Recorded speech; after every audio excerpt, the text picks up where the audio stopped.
Grover's Bad, Awful Day by Anna H. Dickson, illustrated by Tom Brannon.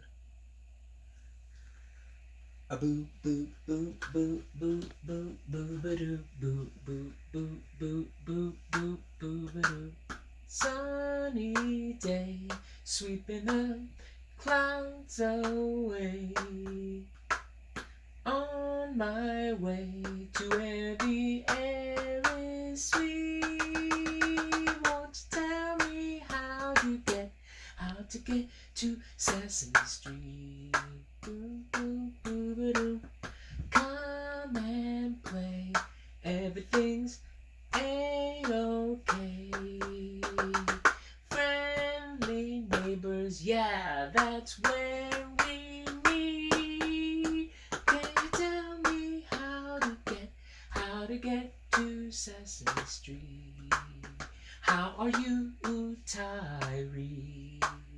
How are you, Henry? How are you, Avery? How are you, Miss Becky? How are you, Miss Julie? How are you, Miss Amy? How are you, Carly? How are you, Charlie? Come and read with Mr. Gregory. I don't have a harmonica.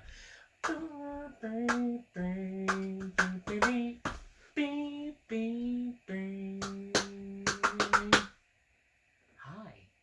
It's so good to have you back.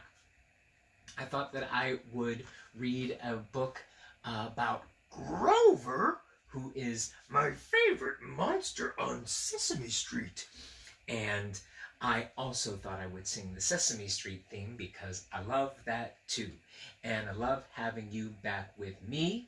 And I love being in my new chair still. It's a very comfortable chair. Just got the chair yesterday at a very reasonable price. It's a beautiful chair, isn't it? I like this pattern. Sort of has circles, and then the circles make crosses, and then in the middle of crosses are fancy sort of cut rectangles within rectangles within rectangles, although technically 1, 2, 3, 4, 5, 6, 7, 8. It's an octagon. It's like a stop sign, but with a real interesting curvy cut. Do you see that? So it's like an octagon, but it's kind of like a rectangle, and it's kind of like circles, a lot of shapes. And Grover likes shapes, although this is not a story about Grover loving shapes. This is a story about Grover's bad, awful day. Now you can see in the picture, Grover is walking home in his rain boots. It is raining on him, and he has dropped his ice cream on the ground. Have you ever had a bad, awful day? I have bad, awful days. And this is a story about Grover's bad, awful day and him moving through his bad, awful day. So I'm going to move over to the other side and we're going to read the book. Okay? Let's do it. Boo, boo, boo. Do, do, do, do, do, do.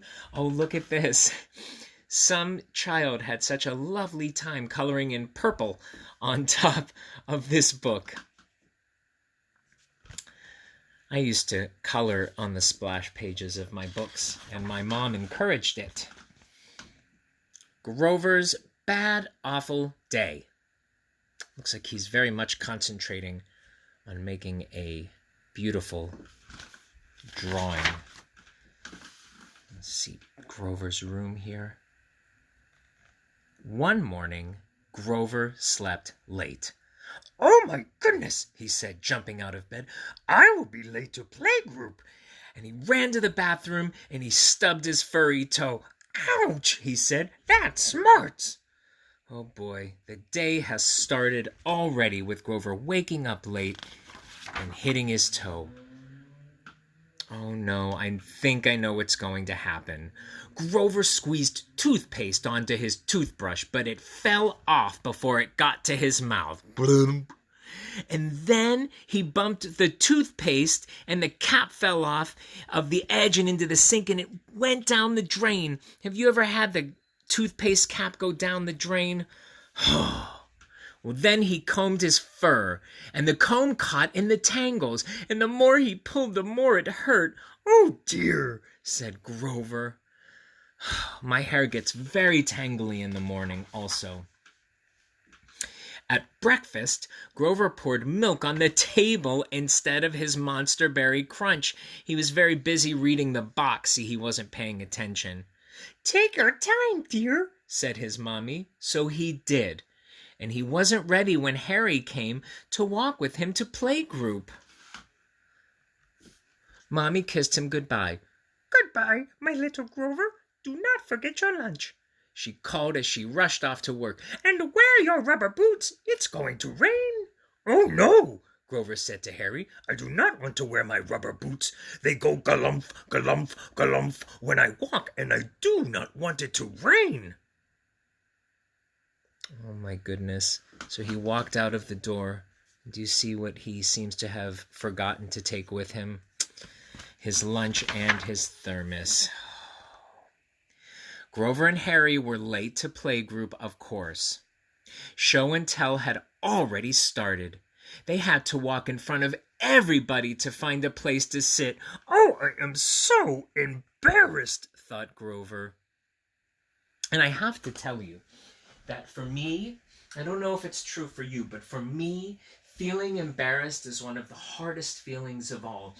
And often when I get embarrassed, I get really angry. And if anyone says anything to me, I yell at them or I give them a mean look.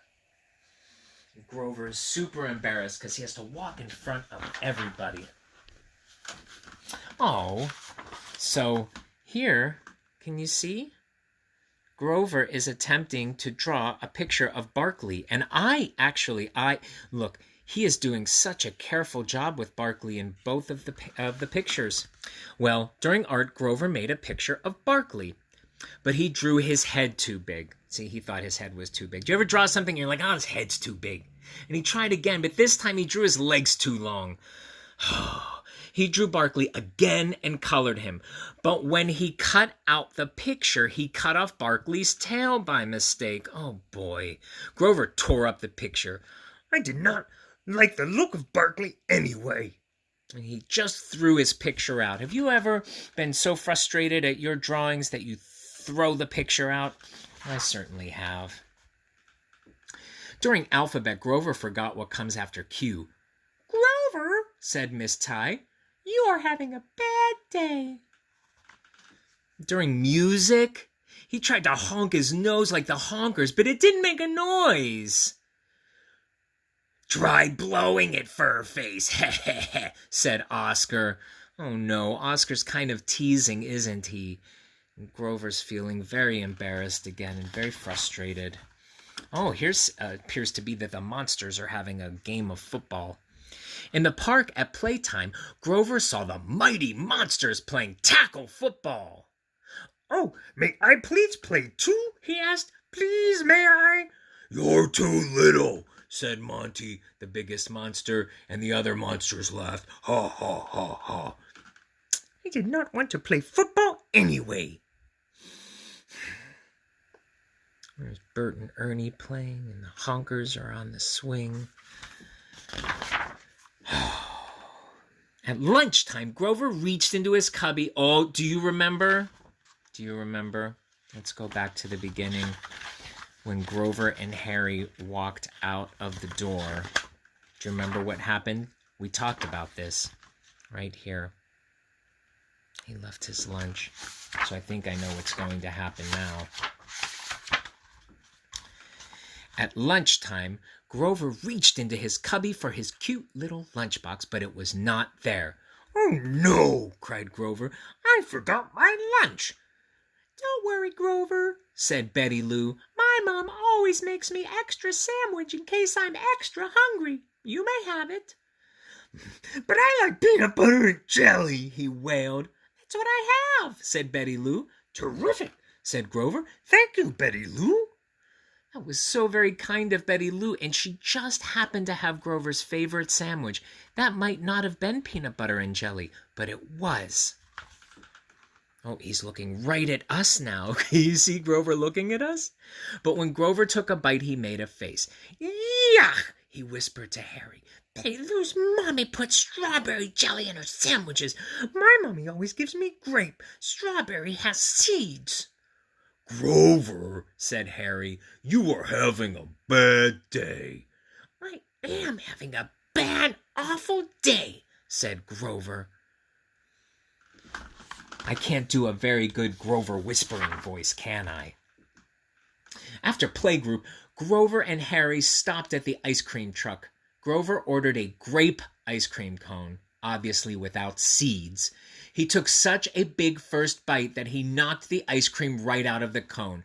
Plop! Onto the sidewalk. And then it started to rain. I knew it! I'm having a bad, awful day! So, galumph, galumph, Grover and Harry ran home in the rain. They ran until suddenly Grover stopped. Harry, I cannot move! My rubber boot that my mommy made me wear because of the rain is stuck to the sidewalk! You must have stepped in some gum, Grover. Indeed he did. This day is getting just no better, huh? Every time Grover put down his boot, it stuck to the sidewalk again. And every time his boot stuck, Grover got madder. Have you ever had gum stuck to your shoe and you just get madder and it stuck? This is ridiculous, he yelled. Mommy! Grover left his boot stuck right there on the ground and stomped back home in one boot. I had a bad, awful day, Grover told his mommy as soon as he got home. I was late to playgroup, and the big monsters wouldn't let me play with them, and I forgot that R comes after Q, and my nose wouldn't honk in music, and my ice cream fell on the sidewalk, and now it's raining. Where is your other boot, Grover? His mommy asked. Oh, I'm feeling very sad for Grover. Grover sat in his mommy's lap and told her everything, and he began to cry. My bad, awful day made me feel bad and awful. And she gave him a hug. Bad days happen to everyone, she said. When one happens to you, just keep doing your best and never let a bad day make you feel bad about yourself. I want to say that to you because what Grover's mommy told him is very beautiful and very important. She told Grover, when a bad day happens to you, just keep doing your best and never let a bad day make you feel bad about yourself. Because a bad day doesn't mean that I'm bad. It means the day is bad and things are kind of going wrong, and sometimes I get frustrated and I move too quickly and I make a mistake, or like yesterday I hit the camera. And that doesn't mean anything about me. It just means that I'm having a pretty bad moment. Well, they go and get Grover's boot, of course, because Mommy knows exactly how to take care of Grover. Grover and his mommy walked back to get his boot. Mommy unstuck it and cleaned off the gum. She poured out the water and dried it inside so Grover could put it on again. So very kind of her. Then Mommy took Grover to Hooper's store and ordered 2 grape ice cream sodas. Grover's friends were there. Hey, Grover, Monty Monster called to him. Tomorrow we're gonna play tackle football. Oh, wait. No. Tomorrow we're gonna play tickle football instead of tackle. It's not dangerous at all. Do you want to play? Oh, sure, Monty. I will be there, said Grover. I think tomorrow will be a better day. It was very kind of the big monsters to decide to play tickle football instead of tackle football. And there's that backsplash page. And now somebody found a pink marker and they wanted to color Grover and Big Bird and Grouch. And over here, Barkley and Harry and a chair with a brown marker. Perhaps they even used this paintbrush. I think that's the most important bit, is the bit that Mommy told Grover, which was, well, Grover told Mommy, my bad, awful day made me feel bad and awful. And that happens to me all the time, very much. And she gave him a hug to tell him she knew. And she said, bad days happen to everybody. When one happens to you, keep doing your best and never let a bad day make you feel bad about yourself. Never. And I'm feeling really wonderful today because we got to hang out. And I look forward to hanging out with you again tomorrow. Mwah.